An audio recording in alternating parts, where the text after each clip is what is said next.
अन्ना द्रमुक और भाजपा के बीच में तमिलनाडु में गठबंधन होने के आसार बन रहे हैं। इसके साथ ही तमिलनाडु की राजनीति में एक बहुत बड़ा बदलाव आने की संभावना है। अब हम आपको बताते हैं कि तमिलनाडु के बीजेपी के प्रदेश अध्यक्ष अन्नामलाई ने आखिरकार अपने पद से इस्तीफा क्यों दिया। क्या अन्नामलाई बीजेपी और अन्ना द्रमुक के बीच होने वाले गठबंधन से नाराज हैं? क्या बीजेपी छोड़ रहे हैं? चलिए आज इस वीडियो में इसी मुद्दे पर हम बात करते हैं।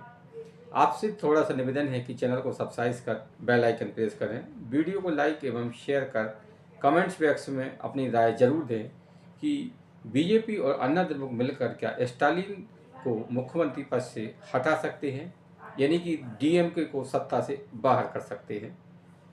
चलिए आप इसी मुद्दे पर हम आपको कुछ ऐसी जानकारी देते हैं जिससे कि आपको तमिलनाडु की राजनीति पूरी बारीकी से समझ में आ जाएगी। तमिलनाडु में जब से द्रमुक राजनीति शुरू हुई है तब से वहाँ पर डीएमके का ही से तमिलनाडु में वर्चस्व रहा है। उसके बाद में अन्ना द्रमुक भी सत्ता में रही है।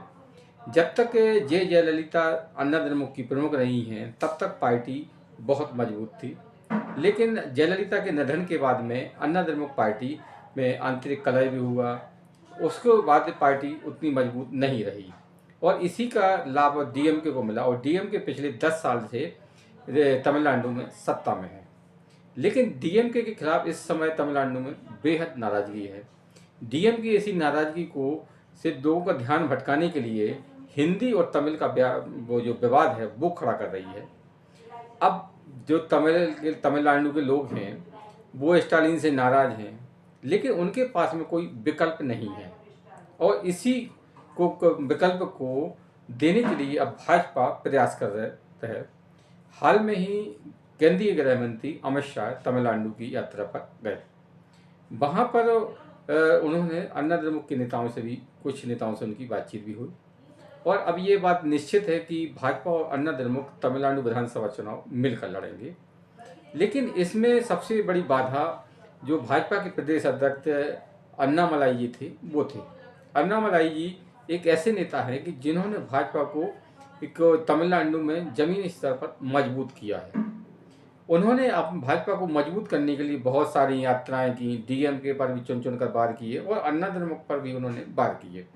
ऐसे में अन्ना द्रमुक और बीजेपी के बीच में दूरियां बढ़ गई थी और इसी दूरी को कम करने के लिए जो अन्नामलाई जी हैं उनको इस्तीफा देने पर मजबूर होना पड़ा। मजबूर क्या कहा जाए कि अमित शाह से बातचीत के बाद में उन्होंने इस्तीफा दे दिया। अब अन्नामलाई जी को दिल्ली बुलाया गया है और उन्हें हो सकता है उन्हें दिल्ली में संगठन में या सरकार में कोई बड़ी भूमिका दी जाए। अब हम आपको बताते हैं कि तमिलनाडु में वोटों का गणित क्या है। तमिलनाडु में इस समय डीएमके की सरकार है। स्टालिन जो कि करुणानिधि के बेटे हैं वो मुख्यमंत्री हैं। तो डीएमके को वोट परसेंट लगभग 32% के आसपास वोट मिलता रहा है और बीजेपी के पास में इस समय मात्र 12% वोट है। ऐसे में बीजेपी को लगता है कि अगर स्टालिन को हराना है तो उन्हें भी उसकी बराबरी का वोट बैंक अपने पास में लाना पड़ेगा। लेकिन इतनी जल्दी तो बीजेपी 12 से 32 पर नहीं पहुंच पाती है।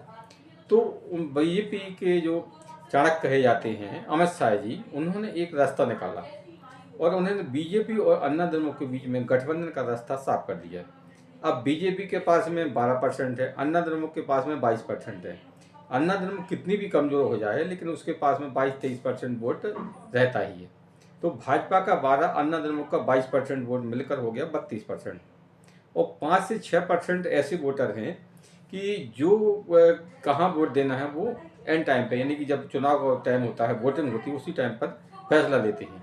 अब ये वोट भी भाजपा के साथ आ सकता है क्योंकि बहुत सारे ऐसे युवा वर्ग हैं जो बेरोजगारी और उससे परेशान हैं और ज़मीनी स्तर पर वो ये डीएम के कार्यकर्ताओं की दादागिरी से परेशान हैं। जो आजकल यूथ है, यंग ब्रिगेड है, उसको सबसे ज़्यादा ज़रूरत है रोज़गार की। उसको इससे कोई लेना देना नहीं है कि तमिलनाडु में इंग्लिश चले, हिंदी चले या तमिल चले। यानी कि जो स्टालिन की ओर से तमिल हिंदी का विवाद खड़ा किया जा रहा है उससे ये जो नवयुवक हैं, युवा वर्ग है, वो प्रभावित नहीं है और उसको एक विकल्प चाहिए। क्योंकि केंद्र में मोदी सरकार अच्छा काम कर रही है, इसलिए मोदी की का जादू अब तमिलनाडु में भी चल सकता है। लेकिन उसके लिए जाति कैलकुलेशन या वोटों कैलकुलेशन बैठाना जरूरी था, जो कि अमित शाह ने पूरा कर दिया। इसीलिए ये अन्नामलाई जी ने बीजेपी के अध्यक्ष पद से इस्तीफा दिया है। वे नाराज नहीं हैं, उनका स्टेटमेंट भी आया था कि उन्हें जो भी भूमिका दी जाएगी वो उसको अपनी पूरी जिम्मेदारी से निभाएंगे, यानी कि अब अन्नामलाई जी केंद्र में आ रहे हैं।